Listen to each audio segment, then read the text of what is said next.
Soy Malena Silveira, soy socióloga, docente de la carrera, integro el Observatorio de Crímenes de Estado de la Facultad y formo parte de la Liga Argentina por los Derechos Humanos. A partir de la instalación de la cuarentena, los organismos de derechos humanos recibimos una cantidad de denuncias en relación a situaciones de abuso de las fuerzas de seguridad que tienen como encargo hacer cumplir la cuarentena. Y entonces las últimas semanas el trabajo estuvo sobre todo orientado a intentar buscar las formas de enfrentar estas situaciones de abuso, que si bien no son nuevas y se enmarcan en lo que nosotros nominamos como violencia institucional, sí adquieren características particulares, tanto en el despliegue de las fuerzas como en los modos para enfrentarlos. Y entonces a partir de la invitación que me hizo la carrera, se me ocurría compartir con ustedes algunas reflexiones que fueron surgiendo en el transcurso de estos días. El primer punto que quería compartir es que creo sinceramente que pensar esta situación como un paréntesis sería un grave error, en el sentido de pensar que una vez que se descubra la vacuna o la cura, o que se flexibilicen las medidas de la cuarentena, nosotros vamos a volver a nuestra vida tal cual la habíamos dejado, que nos va a estar esperando ahí congelada y que entonces esto va a ser solamente un mal sueño. Por muy tentador que es ese pensamiento, porque nos permitiría dejar atrás eso que nos puso en crisis, eso doloroso o traumático, nosotros sabemos, hemos aprendido de nuestra propia historia que eso no es posible y que estas situaciones, por muy complejas que sean, pasan a constituirnos, forman parte de nosotros y es mejor saber que es así que negarlo. Eh, por otro lado, creo que hay otras formas que funcionan como en nuestro pensamiento, como paréntesis, que son un poco más sutiles y por ahí más difíciles de pensar, pero que tienen el mismo efecto. Y que tiene que ver con escindir y hacer análisis en términos de foto y no de proceso. Y entonces analizamos la foto de la situación en la que llegó nuestra sociedad a enfrentar esta pandemia y el desguazamiento del Estado, la implementación del neoliberalismo, la destrucción de un conjunto de lazos sociales de solidaridad y de los sectores populares, eh,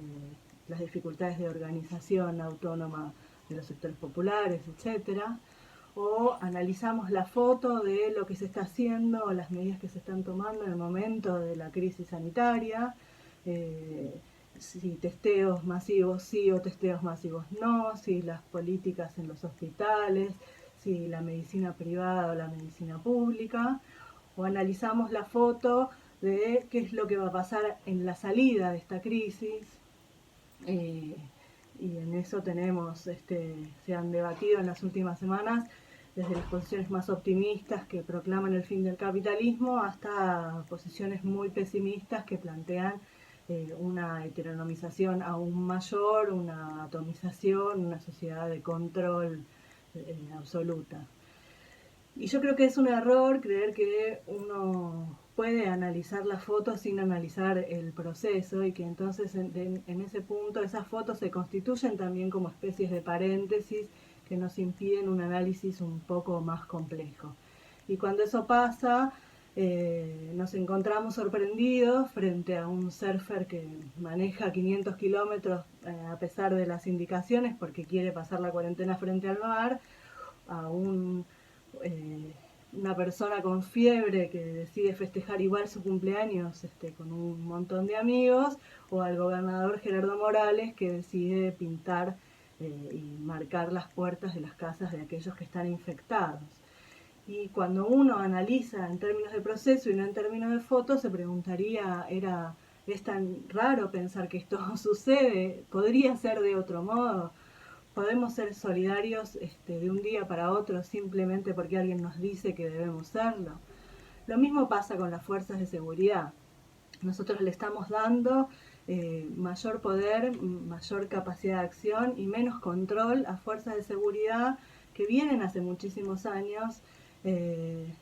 reprimiendo y abusando de los sectores más vulnerados de nuestra sociedad.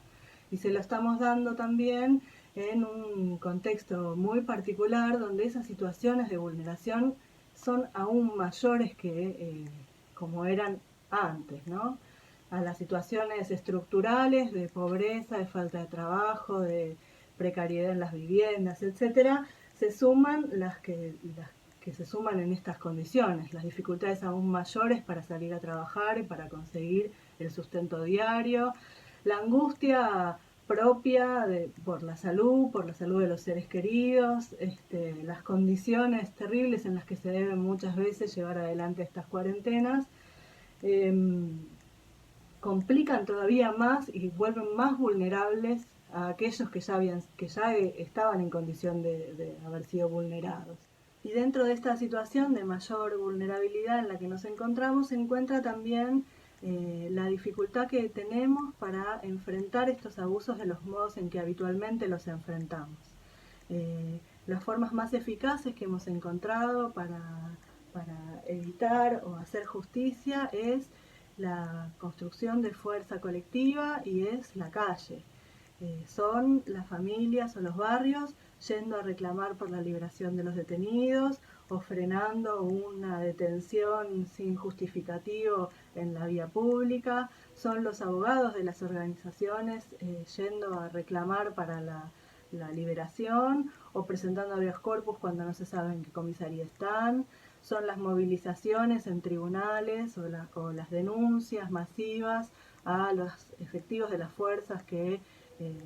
delinquen o se abusan de su poder. Y esas herramientas que nosotros hemos construido a lo largo de muchas décadas de lucha, hoy son más difíciles y necesariamente tienen que ser repensadas. Y ahí las ciencias sociales tenemos mucho para aportar en esto de repensar esas herramientas, repensar estas relaciones, repensar la construcción de lazos y de solidaridades con estas nuevas formas que nos implica o que nos requiere esta crisis sanitaria y este aislamiento obligatorio.